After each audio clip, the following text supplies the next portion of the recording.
ओम श्री साईनाथाय नमः। Good morning, Sai morning. आइए शुरू करते हैं आज का नया दिन। आइए मिलकर प्रार्थना करते हैं, अरदास करते हैं श्री साईं चरणों में सिर को झुकाकर, बाबा के श्री चरणों को स्पर्श करते हुए एक नया और प्यारा खूबसूरत सा दिन शुरू करते हैं। मैं आशा करती हूँ कि आप सभी लोग स्वस्थ और मस्त होंगे। बाबा के श्री चरणों में यही प्रार्थना है कि आप लोगों का जीवन सदा खुशियों से भरपूर बना रहे, आनंदमय रहे, सुखमय रहे, सुख समृद्धि आपके घर में रहे, बरकत रहे, जो चाहो वो हर इच्छा पूरी हो। मैं अपने साईं बाबा से आप सभी के लिए प्रार्थना करती हूँ। और आज का दिन तो हमारे परिवार के लिए बहुत ही ख़ास, बहुत ही स्पेशल है, क्योंकि आज 3 मई है, जिसका इंतज़ार हमने बड़े लंबे समय से किया है। बाबा की साईं संध्या का आयोजन हो रहा है, बहुत अच्छे ढंग से हो गया है और आप लोगों के आशीर्वाद के साथ सारी चीज़ें बहुत ही सरलता से बाबा ने, एकदम प्रॉब्लम नहीं आ रही, सब बढ़िया से कर रहे हैं बाबा। तो आज शाम को 6 बजे लाइव शुरू होगा। आप लोग लाइव ज़रूर ज्वाइन करना, क्योंकि लाइव में आपको बाबा का दीदार होगा, बाबा के दर्शन होंगे, बाबा के भजनों का आनंद मिलेगा। तो ज़रूर आप लोग शाम 6 बजे लाइव ज़रूर ज्वाइन करना, ठीक है। और साईं दीदार चैनल पर जब लाइव शुरू होगा तो हम एक नोटिफिकेशन इंस्टाग्राम पर भी आपको देंगे। जो इंस्टाग्राम पे स्टोरी वगैरह आप चेक करते रहना, वहाँ पे भी आपको जो बाबा का लाइव का लिंक है वो मिल जाएगा। नहीं तो यूट्यूब पर भी आप चेक कर सकते हैं, तो आपको ज़रूर लाइव आपको मिल जाएगा। बाबा के भजन सुने, बाबा की लीलाओं में खो जाइए। जहाँ साईं है वहीं साईं का दीवाना भी पहुँच जाता है। तो आइए अपने बाबा से प्रार्थना करते हैं कि सच्चिदानंद मेरे साईनाथ, कि बाबा मैं जहाँ भी रहूँ आपका दास, आपका भक्त बन के रहूँ। हे मेरे साईं, मुझ पर, मेरे इस परिवार पर सदैव अपनी कृपा बनाए रखना। मेरे इस जीवन का कोई भी कार्य बिना आपकी मर्ज़ी के ना हो, आपकी मर्ज़ी से हो, आपकी इच्छा, आपकी अनुमति से हो। हे साईनाथ, जो भी भक्त सच्चे दिल से प्रार्थना करते हैं, अरदास करते हैं, जो सच्चे दिल से आपके श्री चरणों में सर को झुकाकर अपने लिए और सभी के लिए दुआ करते हैं, उन सब की प्रार्थना और अरदास को स्वीकार करना साईनाथ। और आज का ये दिन बहुत ही शुभ है, बहुत ही प्यार, विश्वास और आपके आशीर्वाद से भरपूर है साईं।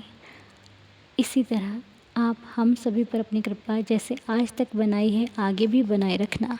और यदि हमसे कोई भूल चूक हो जाए, जाने अनजाने में कोई गलती हो जाए, तो हमें क्षमा करना। हम कभी कोई ऐसा कार्य ना करें जो किसी के दिल को दुखाए, जिसकी वजह से किसी की आंख में आंसू आए, कोई हमारी वजह से आपके सामने रोए, ऐसा कोई कार्य हम कभी ना करें। कोई हमारी वजह से दुखी होकर भगवान से प्रार्थना करे, ऐसा दिन कभी ना आए। हाँ, हमारे से खुश होकर कोई प्रभु से प्रार्थना करे कि हे प्रभु, ऐसे इंसान और मिलते रहें जीवन में। क्योंकि क्या होता है ना, कि जो लाइफ का हमारा सफ़र है ना, इसमें बहुत लोग मिलते हैं। कुछ कम समय के लिए मिलते हैं तो कुछ लंबे समय के लिए मिलते हैं। अब जैसे कि हम जब ट्रेन में सफ़र करते हैं तो हमें नहीं मालूम होता कि हमारे साइड वाली सीट में कौन आएगा, किसकी सीट होगी, कौन व्यक्ति होगा, कैसा व्यक्ति होगा। और कभी कभी ऐसा होता है जब हमारी सीट हमारे मन की नहीं होती, तो हमें जब चेंज करनी होती है, तब भी हम सोचते हैं कि काश कोई अच्छा व्यक्ति आ जाए जो हमसे मतलब हमें समझ सके, हमारी प्रॉब्लम को समझ सके, है ना। लेकिन बहुत कम बार ऐसा होता है कि लोग हमें समझते हैं, बहुत कम। जिससे उम्मीद नहीं होती कई बार वो समझ लेता है, और जिससे उम्मीद होती है वो समझता ही नहीं है। तो ये भी सफ़र है। यहाँ पे हर व्यक्ति हमारे अनुसार हमें नहीं मिलेगा, हमें चलना पड़ेगा, हमें ढलना पड़ेगा। इसीलिए हम भगवान से प्रार्थना करते हैं कि ढलना भी तुम ही सिखा सकते हो। क्योंकि किसी चीज़ को करना और कहना दोनों में फ़र्क होता है। कहना आसान होता है, करना मुश्किल होता है। लेकिन जब भगवान की कृपा हो तो असंभव कार्य भी संभव हो जाते हैं। तो मैं तो बस अपने प्रभु से इतनी प्रार्थना करती हूँ कि मेरे साईं, आपका आशीर्वाद जब तक हमारे सर पर है ना बाबा, हम किसी परिस्थिति से नहीं हार सकते। आप जब तक हमारे साथ हो हम हमेशा, हर घड़ी, हर पल स्ट्रॉन्ग हैं और हर परिस्थिति का डट कर सामना कर सकते हैं। तो एक मैसेज था हमारे पास जिसमें लिखा है, ये दीपा तपड़े जी का मैसेज है, जिन्होंने लिखा है कि अगर माइंड में कुछ डाउट्स हैं तो वो डाउट साईं भगवान से कैसे क्लियर करें, कुछ आइडिया है आपको?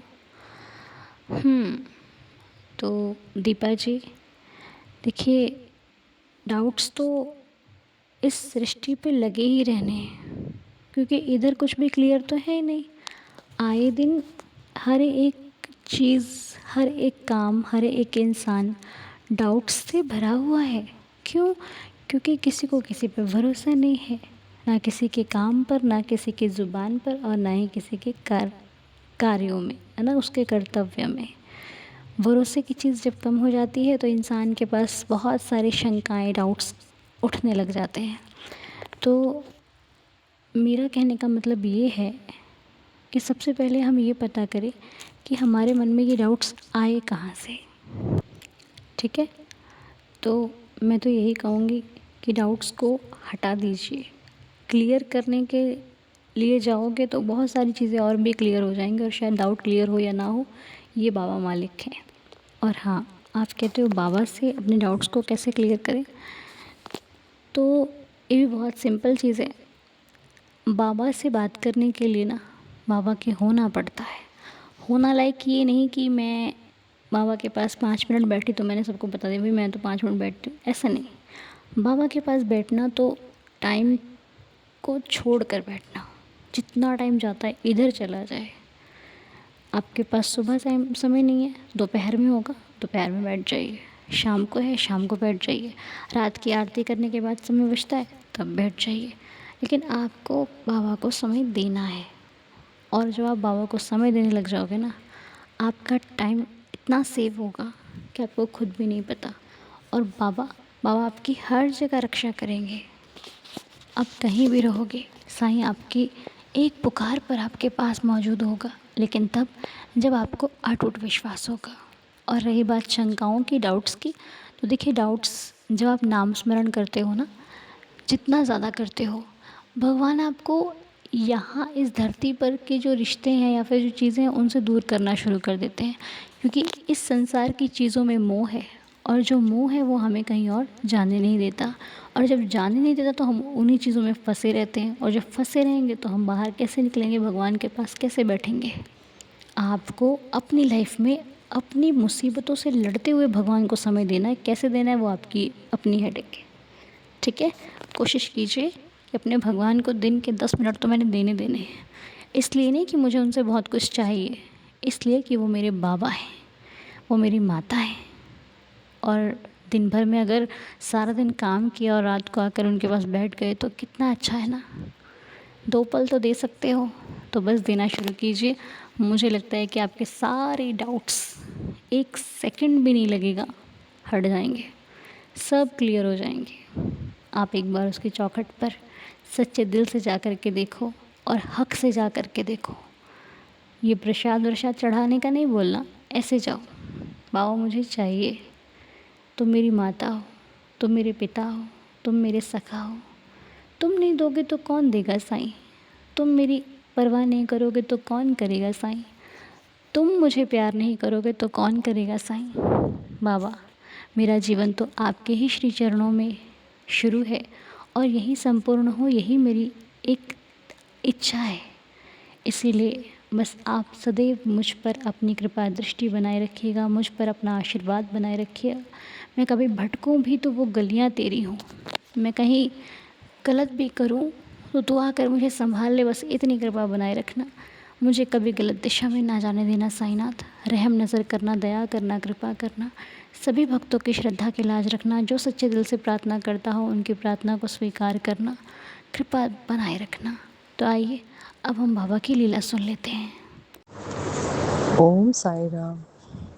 साई राम अनु जी, मेरे साई दीदार फैमिली सभी को ओम साई राम। अनु जी, मैं एक लीला शेयर करना चाहती हूँ जो मेरे साथ हुआ है और मैं कहीं नहीं सुनी, मैं ऐसी लीला कहीं सुनी नहीं। बाबा को कोटि कोटि प्रणाम।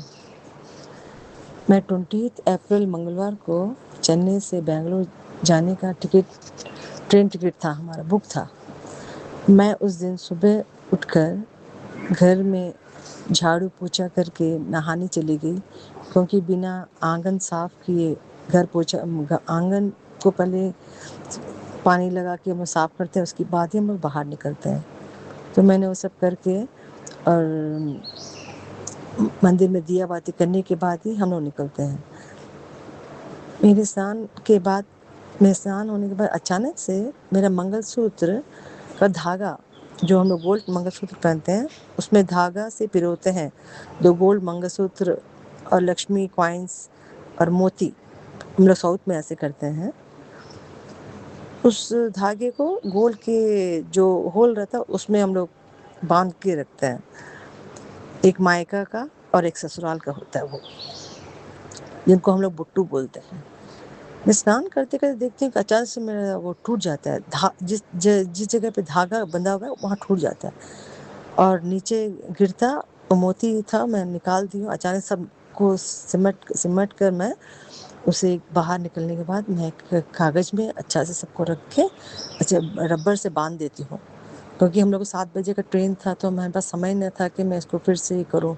और मंगलवार को ऐसे मंगलसूत्र कैसे टूटना हम लोग अच्छा भी मानते हैं।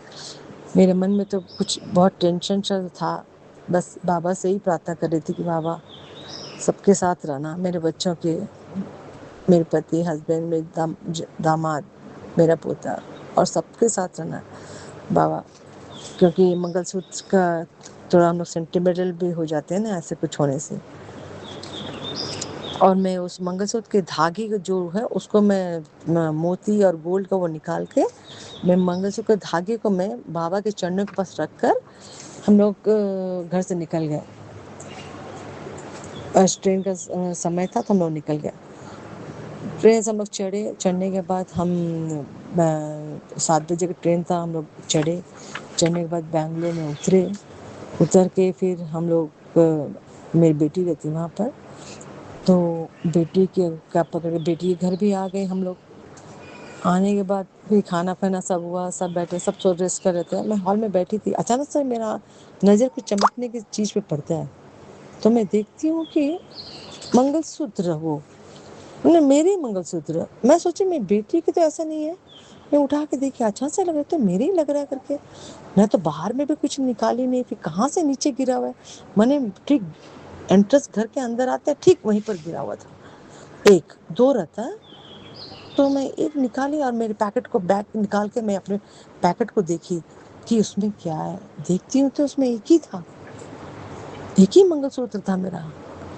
मैं ये सोच रही थी ये मंगलसूत्र आया कहाँ से, क्या मैं तो देखिए हम लोग जैसे मैं नहाने के बाद जैसे सब फ्रेश होते हैं, करने के बाद कपड़े पहन सब कुछ जाते हैं। मैं ट्रेन में भी 2 बार वॉशरूम गई थी। मैंने क्या मेरे साथ ही था या कहाँ से आया, मुझे कुछ पता नहीं चला। मैं जब देखी पैकेट खोलने के बाद देखी तो मेरा बस एक नीचे गिरा हुआ था ये, और पैकेट के अंदर एक, और लक्ष्मी बुट्टू बोलते हैं वो 2, और मायके का ससुराल का रहता है हमारे में, वो गोल्ड का जो सिक्का जैसे रहता है वो 4 उसमें था और मोती था। मैं मन में मैं मन में ये सोच रही थी कि कहाँ, मुझे समझ में नहीं आ रहा। घर में मेरे दामाद उसी दिन रात को निकलने वाले थे दुबई के लिए, वो पैकिंग कर रहे हैं, आ रहे जा रहे कर रहे हैं, लेकिन मेरा दिमाग तो दूसरे तरफ था, भी आया कहाँ से करके। अरे कहाँ से क्या, मेरे पास ही रहता, सोचे मेरे कहीं मेरे इसमें कपड़े में से भी रहता तो कहीं भी गिर सकता था ना। देखिए बाबा की लीला, देखिए घर के अंदर और ठीक चौखट घर के ठीक अंदर में सोफा के पास नीचे पड़ा, मेरा नजर ठीक उस पे गया। मैं इसको क्या बोलूं, ये बाबा की लीला। मैं उस दिन मैं इतना रोई, और घर पे लोग भी थे, मैं रो भी नहीं पा रही थी, इतना मैं स्टन हो गई थी क्या हो गया करके। अनुजी, ये मैंने हम लोग, मैं क्या बोलूं, मुझे कुछ समझ में नहीं आ रहा। और मैं बाबा से कोटि-कोटि प्रणाम तुमको कोटि-कोटि प्रणाम भी बहुत कम है। मेरे साथ जो हुआ मैं उसको एक्सपीरियंस कर नहीं सकती हूँ। मैंने ऐसा मेरे साथ घटना घटा कि मैं बार-बार ये सोच रही थी कि ये आया कहाँ से चीज़ और घर में मिला। मैं बस यही बोलना था अनुज जी। मेरे पास कोई शब्द नहीं है कि मेरा जो मंगलसूत्र सुबह टूट गया, मैं इतना इमोशन हो गई थी कि कैसे मंगलवार के दिन हमारा ऐसे मंगलसूत्र गोल्ड हराना कहीं खोना ही माने अच्छा नहीं होता। गोल्ड मंगलसूत्र टूटा, ऊपर से वो कहाँ गिर गया। मैं तो रखी थी ठीक से ही, लेकिन देख रही हूँ कि मेरी बेटी के घर के पास वहाँ पड़ा हुआ था, अंदर में, घर के अंदर में। ये बाबा की माया है, बाबा की जो लीला है, मैंने बाबा की लीला का कोई वर्ड्स नहीं है हमारे पास। मैं उस दिन बहुत खुश हो गए थे। मेरी दीदी को मैं बोली, दीदी ऐसा से हुआ मेरे साथ करके। वो बोली है, वो सुनी, बोली तो देखो ये मंगलसूत्र मंगलवार टूटा, ऊपर से वो तुम्हारा खोया, मैंने शायद खो भी जा सकता था, लेकिन बाबा की कृपा से मिल गया। मैंने बहुत बड़ी बात है अनुज जी। मेरे पास कोई वर्ड्स नहीं है बोलने के लिए, और मैं अब सभी को ओम साई राम करते वहीं पर एंड करती हूँ। अनुज जी, आप ग्रेट हो एकदम, क्योंकि आपके थ्रू से ही हम बाबा की लीला कुछ भी शेयर करते हैं। पहले ऐसा कुछ भी नहीं था, आपके द्वारा ही हम सब बाबा के कुछ होता तो आप सबको सबसे शेयर करके बातें करते हैं। अनुज जी, मेरे वर्ड्स में कुछ गलती होगा तो मुझे माफ़ कर दीजिएगा अनुज जी। ओम साई राम, ओम साई राम, ओम साई राम। बिल्कुल सच कहा आपने। बाबा की लीला तो है ही अपरंपार। जो समझ जाए उसकी ज़िंदगी संवर जाती है, और जो ना समझे वो ढूंढता ही रह जाता है कि भगवान कृपा कर क्यों नहीं रहे। मेरी लाइफ में प्रॉब्लम्स चलती जा रही हैं, ख़त्म क्यों नहीं हो रही। क्यों? क्योंकि विश्वास की कमी है। तो बहुत ही सुंदर लीला आपने हमारे साथ शेयर करी। साईं जी आपके जीवन में हमेशा खुशियाँ बना कर रखें। आपकी जो भी विश हो बाबा उस विश को पूरी करें। जो भी आपके काम है साईं हर काम में आपके सहायक हों।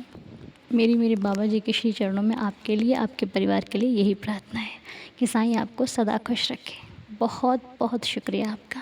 तो आइए अब हम सभी मिलकर 11 वचनों के साथ दिन की शुरुआत करते हैं। जो शिरडी में आएगा आपद दूर भगाएगा, चढ़े समाधि की सीढ़ी पर, पैर तले दुख की पीढ़ी पर, त्याग शरीर चला जाऊंगा, भक्त हेतु दौड़ा आऊंगा। मन में रखना दृढ़ विश्वास, करे समाधि पूरी आस, मुझे सदा जीवित ही जानो, अनुभव करो सत्य पहचानो। मेरी शरणा खाली जाए, हो तो कोई मुझे बताए, जैसा भाव रहा जिस जन का, वैसा रूप हुआ मेरे मन का। भार तुम्हारा मुझ पर होगा, वचन ना मेरा झूठा होगा। असहायता लो भरपूर, जो मांगा वो नहीं है दूर। मुझ में लीन वचन मन काया, उसका ऋण ना कभी चुकाया। धन्य धन्य वह भक्त अनन्य, मेरी शरण तज जिसे न अन्य। अनंत कोटि ब्रह्मांड नायक राजाधिराज योगिराज परब्रह्म श्री सच्चिदानंद सद्गुरु साईनाथ महाराज की जय। बाबा के श्री चरणों में कोटि कोटि प्रणाम करते हुए आज की प्रार्थना को यहीं पर संपूर्ण करते हैं। दिन की शुरुआत करते हैं। सभी का दिन शुभ और मंगलमय हो, सभी की लाइफ में खुशियाँ आएँ। और आप सभी से मेरा निवेदन है कि शाम को 6 बजे आप लोग लाइव ज़रूर ज्वाइन करना, बाबा का आनंद लेना। आज बहुत बहुत रंग बरसेगा, साईं कृपा बरसेगी। आप भी उस कृपा का आनंद लीजिएगा, उस कृपा में भीगिएगा। ठीक है, ज़रूर ज्वाइन कीजिएगा शाम 6 बजे। साईं कृपा, साईं संध्या का आनंद। मिलेंगे बहुत जल्द, तब तक के लिए ओम साई राम, जय जय साई राम।